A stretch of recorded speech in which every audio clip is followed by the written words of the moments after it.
नीतीश जी आ जाएंगे। नीतीश जी आ सकते हैं, स्वागत होगा। स्वागत चलिए स्वागत होगा। चलिए स्वागत।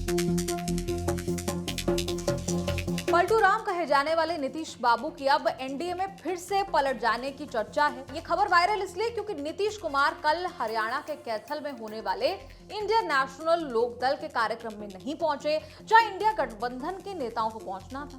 लेकिन इसकी जगह वो कहां पहुंचे? पटना में आयोजित पंडित दीनदयाल उपाध्याय की जयंती समारोह में।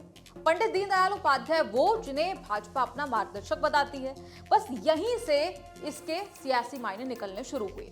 इसीलिए सवाल उठ रहा है कि इंडिया की कवायद खुद शुरू करने वाले, इसके बहाने राहुल से करीबी बढ़ाने वाले नीतीश क्या फिर से एनडीए में एंट्री कर सकते हैं? इसी चर्चा पर हाल ही में केंद्रीय मंत्री पशुपति पारस ने एक बड़ा बयान दिया। उन्होंने नीतीश के एनडीए में फिर शामिल होने की उड़ती खबरों पर मुस्कुराते हुए क्या कहा, सुनिए। सर, नीतीश कुमार को लगता है क्या फिर से एनडीए में वो जाने की सोच अरे रहे हैं? भाई देखिए, एक और जान लीजिए आप, व्यक्ति बलवान नहीं होता, समय बलवान होता है। समय का इंतजार करिए। क्या रुपेंद्र जी, समय का इंतजार कीजिए, जो भी होगा वो अच्छा होगा। चलिए नीतीश जी आ जाएंगे। नीतीश जी आ सकते हैं, स्वागत होगा। स्वागत चलिए स्वागत होगा। चलिए।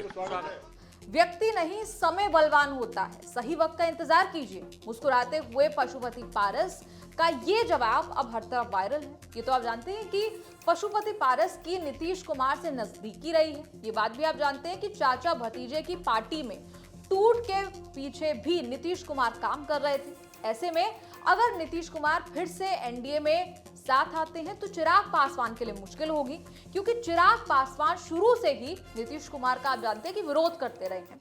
अब भले ही कितने कयास लग रहे हों, लेकिन इस पर सुशील मोदी भाजपा नेता का भी बयान आया है। वही सुशील मोदी जो कभी नीतीश कुमार के डिप्टी रह चुके हैं। उनका कहना है कि अगर नीतीश कुमार नाक भी रगड़ लें तो भी एनडीए में उन्हें एंट्री नहीं मिलेगी। देखिए, अमित शाह जी ने एक बार नहीं, दो बार स्पष्ट किया है। सम्राट चौधरी जी ने स्पष्ट किया है। वो अब नाक भी रगड़ ले तो भी बीजेपी का दरवाजा उनके लिए बंद हो चुका है। हम क्यों उनका साथ लें? उनमें बचा क्या है? उनमें ताकत क्या बची है? 2 वोट तो ट्रांसफर करने की क्षमता नहीं है। 2020 के विधानसभा चुनाव में वो 24 पर क्यों सिमट गए? अगर नरेंद्र मोदी जी ने जनता दल यू के लिए प्रचार नहीं किया होता तो 44 सीट भी नहीं आती। तो अब तो वो एक राजनीतिक बोझ हो चुके हैं, चाहे वो राष्ट्रीय जनता दल हो, कांग्रेस हो। तो इसलिए बीजेपी जो एक बोझ बन चुका है, उसको क्यों अपने स्तर पर ढोने का काम करेगी? अब एक तरफ पशुपति पारस नीतीश के स्वागत को तैयार हैं। सुशील मोदी ने फजीहत भरा बयान दिया और उधर नीतीश हर बार की तरह इस सवाल को टालते नजर आए। कैथल में आज जाना था सर। कैथल का जो कार्यक्रम है आज वहाँ पे एक बड़ा आयोजन भी किया जा रहा है, उसमें आप नहीं गए सर? उसको लेकर हरियाणा जाना था।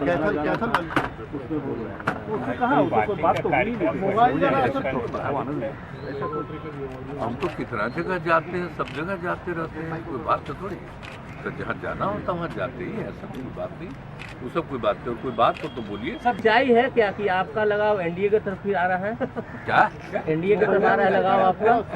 चर्चा चल रही है? अरे क्या फालतू बात ये चल रही है, चर्चा चल रही है सर। छोड़िए ना भाई, किसको क्या चर्चा करते रहना है। आप जान रहे हैं हम कितना बात अपोजिशन को एकजुट करने में हम लगे रहे। कितना बड़ा उपलब्धि हो रही है, कितना बड़ा काम हो रहा है, कौन क्या करता रहता है, उस सबको क्या नजर है। अब भले ही नीतीश कुमार बार बार अपने अंदाज में मना कर दें, लेकिन नीतीश की राजनीति हमेशा से आने जाने वाली रही है। वैसे सवाल सिर्फ एनडीए में जाने का नहीं है, सवाल ये भी है कि क्या फिर इंडिया का क्या होगा, क्योंकि कवायद इसकी शुरुआत जो थी वो नीतीश कुमार ने की थी, लेकिन हाथ अब तक कुछ नहीं आया। अब आपको एक तस्वीर और दिखा देते हैं जो आजकल आम सी हो गई है, लालू और नीतीश के मिलने की। नीतीश के एनडीए में जाने की चर्चाओं के बीच वो दूसरे दिन लगातार लालू यादव से मिलने पहुंचे। अब राजनीति में सो कॉल्ड शिष्टाचार मुलाकात के भी आप जानते हैं मायने निकाल लिए जाते हैं, तो इनका क्यों ना निकले। हाल में कैबिनेट की बैठक खत्म होने के तुरंत बाद नीतीश कुमार राबड़ी आवास पहुंचे थे और लालू यादव से मुलाकात की थी। उस दौरान डिप्टी सीएम तेजस्वी भी वहां मौजूद रहे।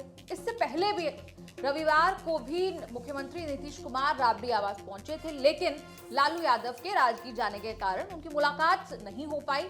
अब आपको ये भी बता देते हैं कि नीतीश कुमार के एनडीए में जाने की चर्चा जो है वो कब कैसे शुरू हुई। हाल में नीतीश कुमार जब शुरुआत में हमने आपको बताया पंडित दीनदयाल के कार्यक्रम में पहुंचे, वहीं से अफवाहें शुरू हुई।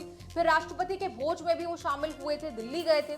नीतीश कुमार का लालू से मिलना भी आजकल बहुत आम हो गया है। अगर पिछले करीब 2 महीने की आप बात करें तो करीब 8 बार नीतीश कुमार ने लालू प्रसाद यादव से मुलाकात की है।